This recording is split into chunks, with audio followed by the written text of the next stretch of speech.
ganito yun eh. Ganito. Umahaba. Pag nag-straight. Pag ginagawa dito yun eh. Dito sa ginagawa sa tao. Sa ano nga. Oh, yun. Yun. Ayun ba? Makikinig ka sa akin mamaya. Mamaya. Mamaya. Papaguan kita.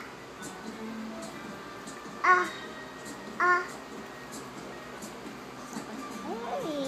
papayawan kasi sa inyo eh. Oh, yun, ganito.